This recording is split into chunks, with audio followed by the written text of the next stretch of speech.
Bonjour, j'espère que vous allez bien, que vous êtes en forme, que la prière coule en vous, toujours, comme une eau vive.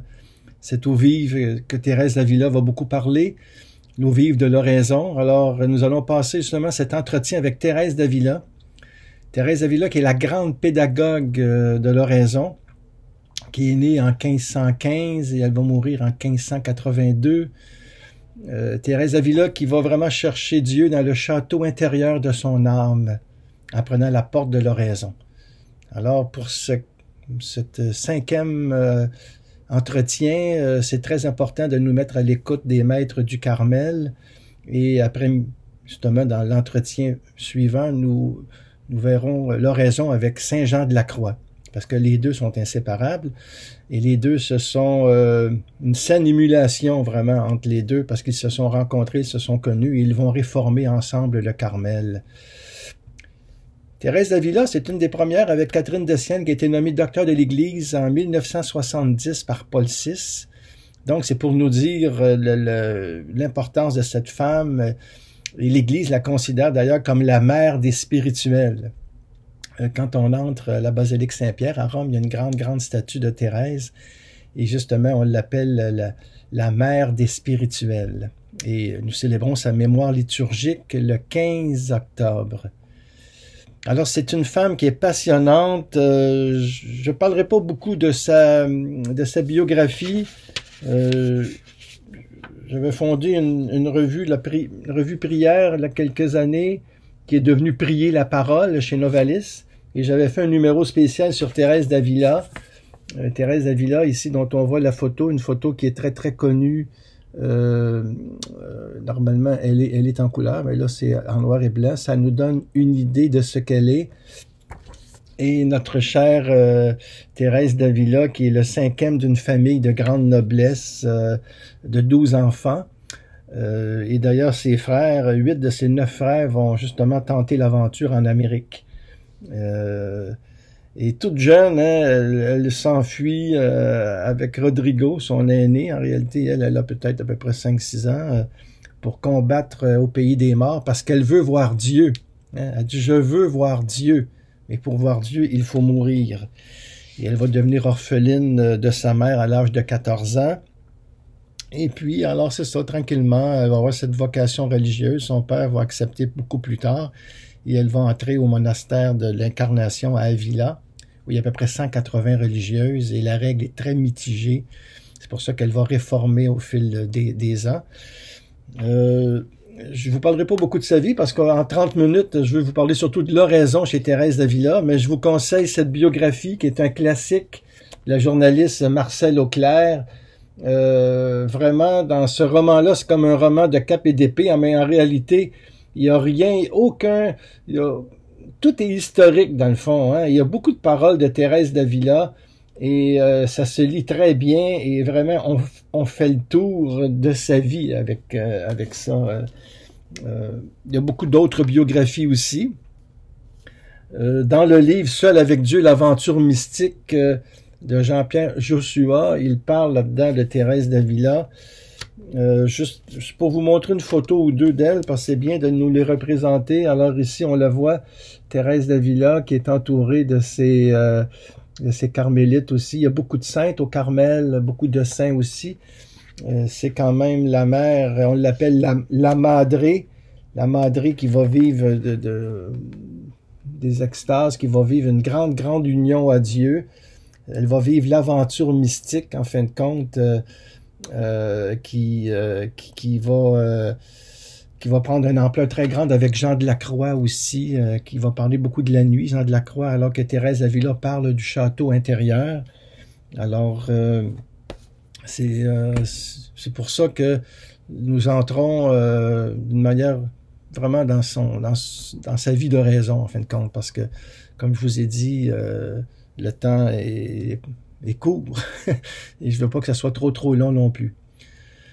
On a retrouvé dans son bréviaire, d'ailleurs à sa mort, un poème qui la définit beaucoup, hein, Thérèse d'Avila, qu'on peut faire nôtre aussi, qu'on peut méditer. Hein, ce poème très court, c'est que rien ne te trouble, que rien ne t'effraie, tout passe. Dieu ne change pas, la patience obtient tout. Celui qui a Dieu ne manque de rien, Dieu seul suffit. Alors ça, c'est vraiment Thérèse d'Avila, Dieu seul suffit.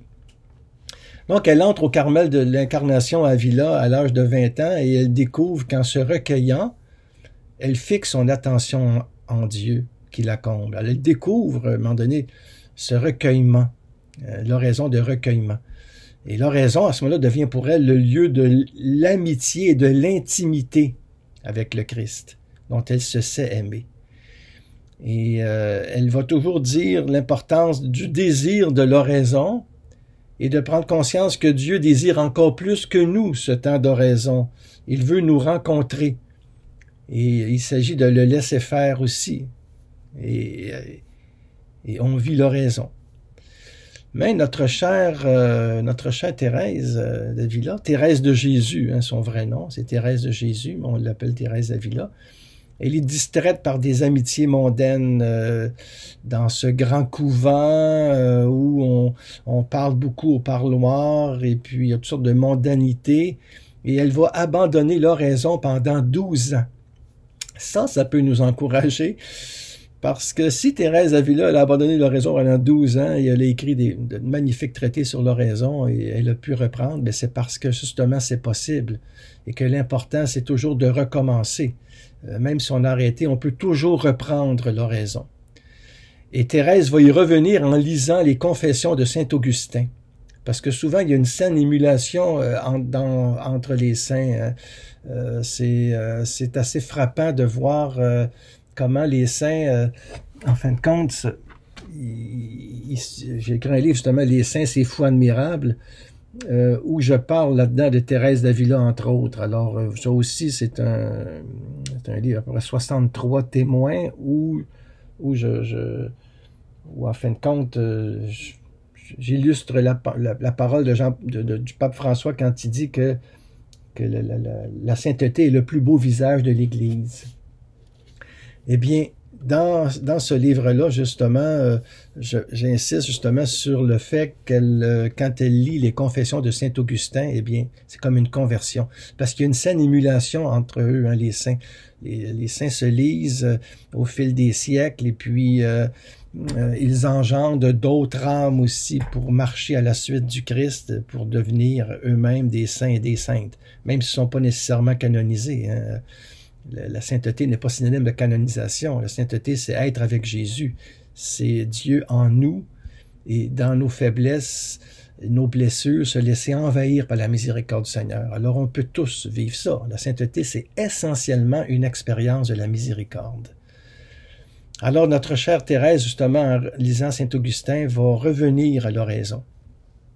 Et Thérèse d'Avila, justement, va distinguer l'oraison vocale de l'oraison mentale. Quand elle parle de l'oraison, c'est la prière en général. C'est pour ça que quand elle va dire l'oraison, elle va tout le temps ajouter le mot mental pour distinguer vocal. L'oraison vocale, c'est la prière, comme le Notre Père, le chapelet, la messe, la liturgie. Il y a beaucoup d'oraisons vocales là-dedans.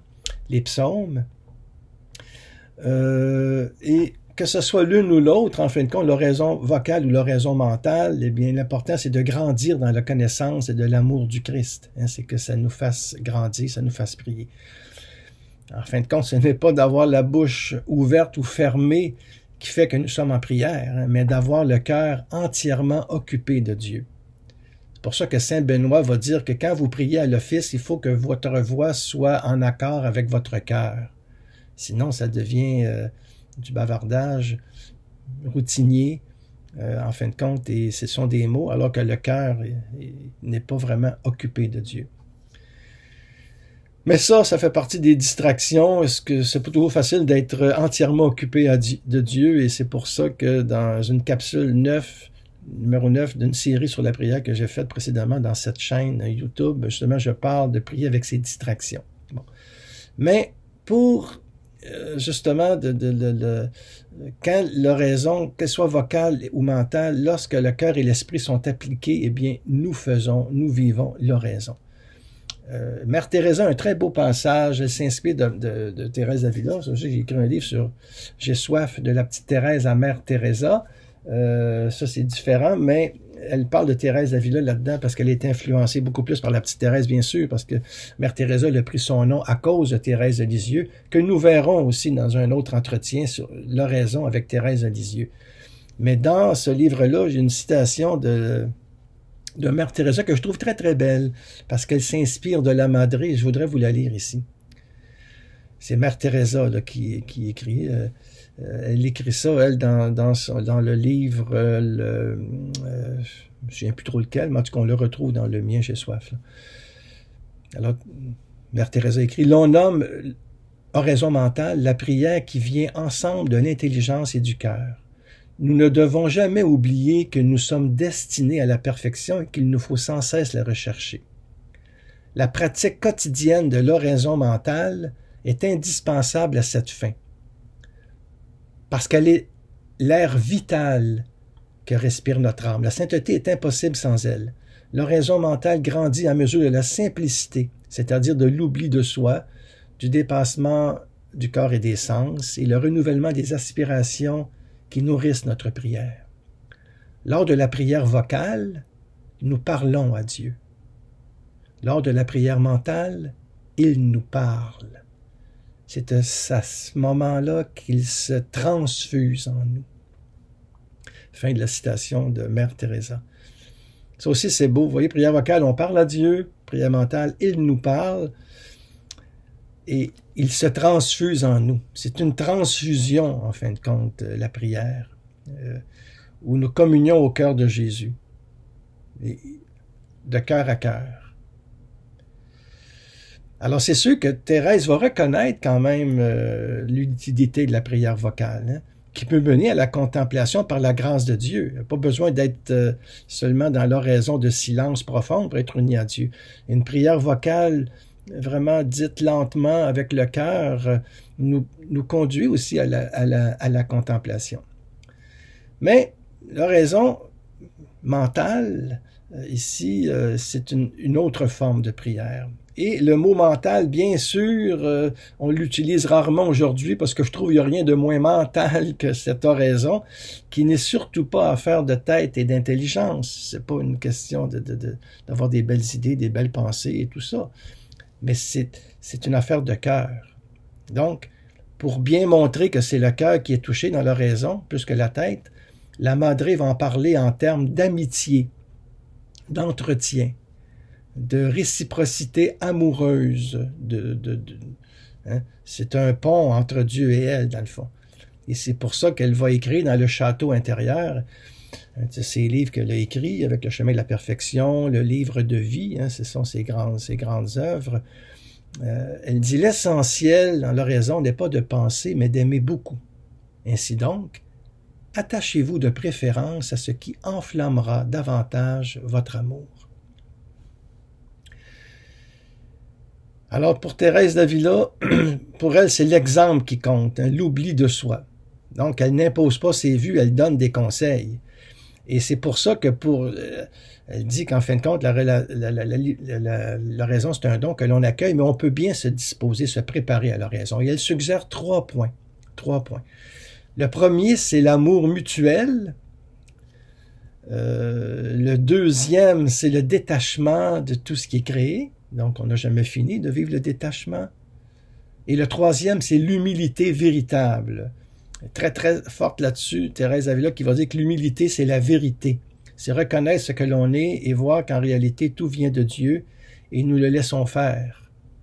L'humilité, c'est l'essentiel de la raison. En réalité, ces 3 points-là, pour elle, c'est le pont, en fin de compte, sur lequel repose l'oraison. C'est sur ces fondations-là. C'est-à-dire l'amour mutuel, aimer, c'est ça qui est important. Le détachement, parce que quand on est attaché, eh bien, notre cœur n'est pas totalement libre. C'est là le travail de la croix, la souffrance, l'épreuve, la nuit, l'oraison nous détache au fil du temps. Et on devient libre, justement, pour entrer dans la vie éternelle, en fin de compte. Et l'humilité véritable. Alors, et à ce moment-là, quand on a ces 3-là, pour Thérèse d'Avila, elle dit que là, on est bien, bien disposé à recevoir l'eau vive que le Christ veut nous donner. Et d'ailleurs, dans sa maison, dans le salon où elle vivait, il y avait une image de Jésus avec la Samaritaine, et puis c'était marqué « Donne-la-moi de cette eau ». Et ce tableau-là va beaucoup frapper Thérèse d'Avila. Parce que pour elle, justement, c'est une eau vive, l'oraison, et on a à la demander au Seigneur. Thérèse d'Avila va se rendre compte que des personnes prient en méditant, puis d'autres non. Alors, celles qui méditent, souvent, comme j'ai dit, c'est une réflexion qu'on fait sur Dieu. On peut se représenter Jésus dans l'un de ses mystères. Mettons, Jésus est la Samaritaine. Donc, on se le représente au puits, qui parle avec la Samaritaine, et ça peut nous toucher notre cœur. Mais, des fois, on n'est pas porté à méditer comme ça, à se représenter Jésus. Ça, on verra ça avec Jean de la Croix quand il parle de la méditation et la contemplation. Mais ici, Thérèse d'Avila, dans le chemin de la perfection, elle donne ce conseil. Une chose qui pourra vous être d'un grand secours, c'est d'avoir avec vous une image, un portrait de notre Seigneur qui soit à votre convenance. Mais ayez-le pour vous entretenir fréquemment avec lui, non pas pour le porter sans jamais le regarder. Notre Seigneur lui-même vous fournira ce que vous devez lui dire. Pour Thérèse d'Avila, pour elle, le Seigneur, c'est un compagnon, c'est un ami, c'est un modèle. Et elle dit, faites-en votre ami. Et comme quand nous sommes en amitié, ben, nous parlons profondément des choses que nous vivons, ben, c'est ça avec le Seigneur, la prière, dans l'oraison. Nous parlons au Seigneur et c'est lui qui nous parle aussi, par sa parole. Et c'est vous voyez, dans cette oraison de méditation, parce qu'on regarde une image où on médite la parole de Dieu, eh bien, si ça nous fait prier, c'est très, très bon. Il faut continuer comme ça. Un livre aussi peut s'avérer d'une aide précieuse lorsqu'on a l'impression de tourner en rond dans l'oraison. Bon, l'oraison, c'est pas la lectio divina, il ne s'agit pas de lire tout un chapitre, mais des fois, dans l'oraison, on peut commencer par la lecture du jour et on la laisse pénétrer en nous. Ou bien tout simplement un paragraphe d'un auteur qu'on aime beaucoup et qui nous nourrit. Ça nous aide dans l'oraison. Ça nous aide parce que souvent on tourne en rond puis on est pris avec nos distractions et à ce moment-là, ça donne rien, tu sais. C'est pour ça que plus l'oraison va se simplifier avec le temps, eh bien, plus le livre va nous tomber des mains. On n'aura pas besoin de lire. On se met tout de suite en présence du Seigneur dans cette oraison profonde de cœur à cœur. Et elle va le dire elle-même, Thérèse d'Avila, dans les relations, elle dit « Je lis très peu car dès que je prends un livre, j'entre dans un recueillement savoureux. » De sorte que la lecture se transforme en oraison. Quand elle parle d'oraison, Thérèse d'Avila, c'est beaucoup l'oraison surnaturelle. Pour elle, un livre, une image, la méditation d'une scène de l'Évangile ou bien un simple regard porté vers Jésus, ce sont des moyens qui nous préparent à l'intériorité, au silence intérieur, à l'oraison de recueillement. Même le recueillement, c'est aussi un moyen pour nous unir à Dieu. Et Thérèse d'Avila, elle écrit elle-même dans Le chemin de la perfection, elle dit « On l'appelle oraison de recueillement parce que l'âme y recueille toutes ses puissances et se retire au-dedans d'elle-même avec son Dieu. Par cette voie, plus rapidement que par une autre, son divin maître l'instruira et lui accordera l'oraison de quiétude. » Alors on voit bien ici que l'âme recueille en elle toutes ses puissances pour justement orienter son cœur vers le Christ, qui est l'objet de sa contemplation, vers Dieu, qui n'a pas de nom, ça peut être aussi quelqu'un d'autre, ça peut être l'Esprit Saint, ça peut être l'amour, cette voie, elle est différente de la méditation, elle convient aux personnes qui n'ont plus d'attrait pour méditer. Elles ne se représentent plus rien, ne fixent plus leur esprit sur un mystère quelconque, donc au lieu de rester inactive, souvent dans la sécheresse, eh bien, elles accueillent cette inactivité, cette impuissance de méditer, et elles sont tout simplement là comme des pauvres, des mendiants, ou les personnes à ce moment-là sont présentes à la présence. C'est une oraison de simple regard, une oraison de simplicité qui prépare à l'oraison surnaturelle. L'oraison surnaturelle pour Thérèse d'Avila, c'est un don. Hein? Le Christ nous recueille en lui, il nous partage l'eau vive de la contemplation. Cette action de Dieu commence à la 4e demeure du château de l'âme, le château intérieur chez Thérèse d'Avila. Elle a pris ça, elle. Avila, c'est une ville, il y a des fondations, c'est comme un grand château. Toute la ville d'Avila, c'est de toute beauté. Je suis déjà allé là en pèlerinage et j'ai été vraiment frappé par tout le paysage, justement, d'Avila et de tout ce paysage dénudé, en fin de compte, de la Castille, où on dirait que le paysage a revêtu un habit brun, l'habit carmélitain. C'est comme un désert. C'est très, très beau. Et quand, dans ce désert, pas ce désert, mais ce château intérieur, eh bien, le pont pour entrer dans le château, en réalité, c'est l'oraison. C'est Et il y a différentes demeures là-dedans. Au début, bon, des fois, on est loin de Dieu. Deuxième demeure, il y a une conversion. Troisième demeure, eh bien, on prie, tout ça. Et la 4e demeure, pour Thérèse d'Avila, c'est là qui est dans ce château de l'âme, c'est là que se vit l'oraison surnaturelle. Elle écrit dans ses relations, « J'appelle surnaturel ce qui ne peut s'acquérir, ni par un acte, ni par un effort. Quelque peine que l'on prenne pour cela. Quant à s'y disposer, oui, on le peut, et c'est sans doute un grand point. » De l'oraison de recueillement, la personne passe à l'oraison de quiétude, où la volonté s'unit à celle de Dieu. Alors, l'oraison de recueillement, ça devient l'oraison de quiétude, où c'est tout simplement notre volonté qui est unie à celle de Dieu, sans que l'intelligence n'y comprenne quoi que ce soit. Et tout cela se vit dans la solitude. Bien sûr, c'est au-delà de la raison. Il ne faut pas raisonner ça, hein, parce que c'est au-delà de ce qu'on peut penser. C'est Dieu qui nous amène dans les profondeurs de notre âme, là où il demeure. Et tout ça se vit dans la solitude et s'accomplit dans la douceur, où sans parole, le cœur brûle d'amour. Hein. Comme les disciples d'Emmaüs, notre cœur n'était-il pas brûlant? Hein. C'est le repos en Dieu. Saint Bernard va parler de ça aussi. Il va dire, la contemplation, c'est expérimenter la douceur de Dieu. C'est beau, hein? La contemplation, c'est expérimenter la douceur de Dieu. C'est pas compliqué. Je trouve qu'on complique beaucoup ces notions-là, alors que les grands maîtres spirituels simplifient tout ça. Alors, tous sont invités à cette oraison surnaturelle, nous dit Thérèse. Elle écrit dans le livre de vie, qui est son autobiographie, elle dit, sachez-le, à ceux qui renoncent à tout pour son amour, Dieu se donne très réellement lui-même. Il ne fait pas exception des personnes, il aime tout le monde. Dès lors qu'il en a usé à mon égard, hein, qu'il m'a conduite où je me trouve aujourd'hui, moi qui est si misérable, imaginez, vous autres, comment vous pouvez avoir cette grâce-là. Hein? Alors, Thérèse se sert de son exemple aussi pour montrer comment Dieu est miséricorde et qu'il comble les âmes toutes simples qui ont le désir de s'offrir à lui, qui s'ouvrent à son amour. Et Thérèse, quand elle parle de l'oraison, c'est beaucoup l'eau. Hein? Pour Jean de la Croix, ça va être la nuit. Thérèse, c'est le symbolisme de l'eau.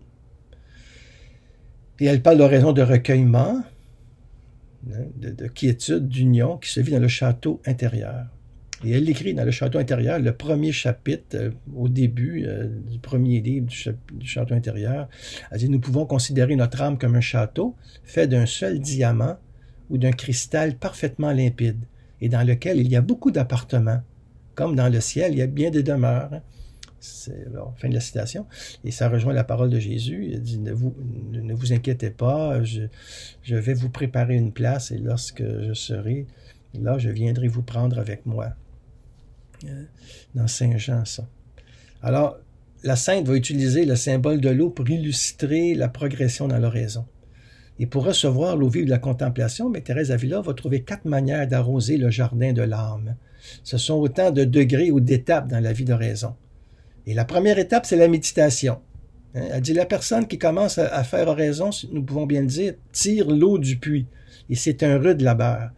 Mais si la méditation nous aide à prier, si ça nous rend vraiment près du Seigneur, il faut continuer, bien sûr, mais avec le temps, souvent, en priant profondément, on se rend compte qu'on n'a pas besoin de tirer l'eau du puits, mais d'accueillir, de recueillir cette eau-là. Et c'est l'oraison de recueillement qui est en réalité la deuxième étape où l'âme touche au surnaturel.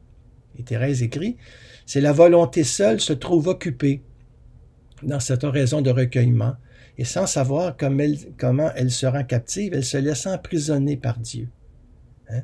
Bien assurée de pouvoir tomber au pouvoir de celui qu'elle aime. Donc l'oraison de recueillement, c'est comme si on cueille en nous le Seigneur qui est là, c'est lui qui nous cueille, et ça se fait dans le silence, et c'est notre volonté. Bien sûr, les distractions, et les distractions pour Thérèse d'Avila, c'est ça la sécheresse, l'aridité. Mais au plus profond de notre cœur, quand on se recueille, parce que le recueillement n'a pas de fin, n'a pas notre âme, elle est immortelle, et c'est un monde immense en nous, et plus nous nous recueillons, eh bien, plus, justement, c'est notre volonté qui est captive. Bon. Je vais aller rapidement aussi. L'oraison aussi, Thérèse va développer l'oraison de quiétude, qui est un sommeil des sens et des facultés. C'est un sommeil. On a l'impression de dormir, mais notre cœur veille. Nos sens, nos facultés sont dans la paix. C'est une plongée dans l'eau de la grâce. Et Thérèse dit, l'âme se plonge dans la paix, ou pour mieux dire, le soleil, pas le soleil, mais ça peut être c'est le Seigneur l'y plonge par sa présence. L'âme se plonge dans la paix, ou pour mieux le dire, le Seigneur l'y plonge par sa présence. Alors toutes les puissances s'apaisent. C'est la quiétude. Et avec le temps, et on vit ça, et si on est fidèle à l'oraison, et plus on avance en âge, et plus nous vivons le dépouillement, et nous vivons justement cet apaisement-là. C'est très, très beau. Et dernière étape, selon Thérèse, c'est l'oraison d'union, dans laquelle l'amour s'unit à l'amour. Et là, elle le dit dans le livre de vie, cette eau qui tombe du ciel tombe souvent au moment où le jardinier s'y attend le moins. Dans les commencements, il est vrai, c'est presque toujours à la suite d'une longue oraison mentale, une longue oraison de recueillement, et qu'on vit cette oraison d'union où la personne est transformée dans l'aimer. Et sa volonté s'unit à lui dans un mariage spirituel. Alors ça, Thérèse en parle beaucoup de ce mariage spirituel où les deux ne font qu'un, les deux cœurs, et ils deviennent, et la personne qui est communie dans ce mariage au Seigneur fait tout pour lui, et elle devient vraiment une âme d'oraison, mais une âme d'action aussi. Il ne faut pas oublier que Thérèse d'Avila, elle a fondé à peu près une vingtaine de monastères dans toutes sortes de situations. C'est incroyable tout ce qu'elle a fait, cette femme-là, qui était très souffrante, qui avait des maux de tête, et c'est l'oraison qui la tenait. Elle s'épuisait entre les bras du Christ, le Christ qu'elle le voit comme un divin chasseur, pour que son âme ne fasse plus qu'une avec lui.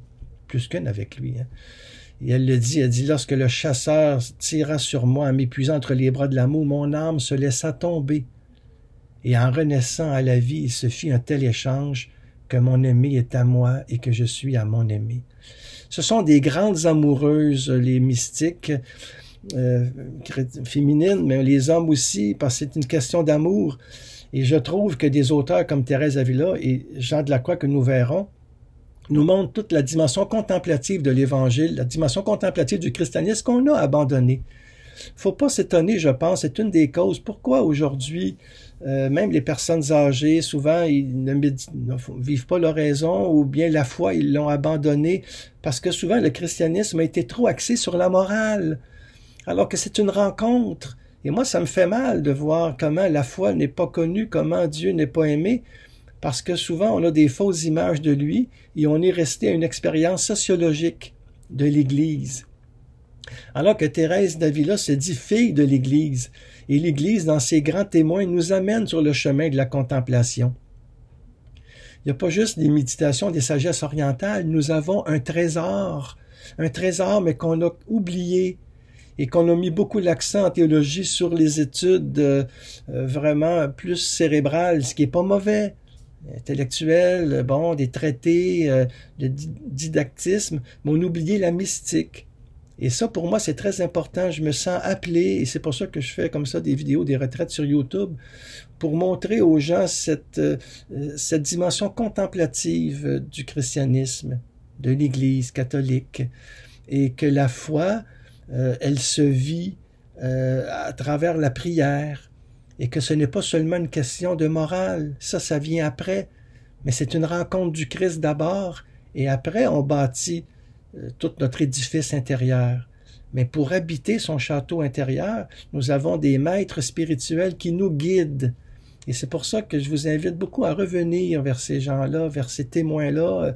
Il n'y a pas juste Thérèse d'Avila, Jean de la Croix. Je pense aussi à Saint François de Sales, qui a écrit un traité sur la prière, un traité de l'amour de Dieu.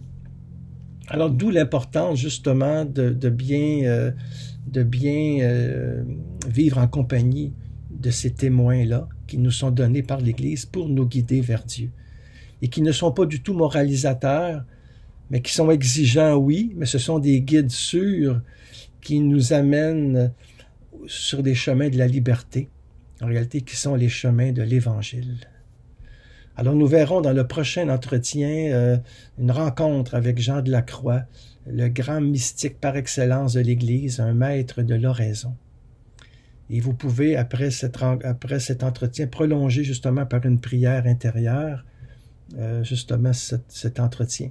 Et vous pouvez bien sûr aussi revoir, parce que on l'a tout le temps maintenant sur ma chaîne YouTube, vous pouvez vous abonner aussi, c'est gratuit en tout temps à ma chaîne YouTube, et à ce moment-là, vous pouvez davantage intégrer tout ce qui se dit, parce que c'est quand même assez dense, et en 30 minutes, eh bien, alors c'est ça, je termine par une prière.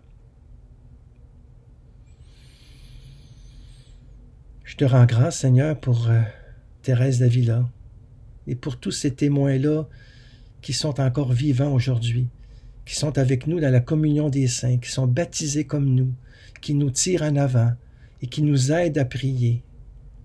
Donne-nous la grâce de lire leurs écrits, de comprendre ce qu'ils ont écrit, même si ça vient d'un autre siècle, d'une autre époque. Il y a plein de choses là-dedans qui sont encore contemporaines pour nous guider vers toi, Seigneur.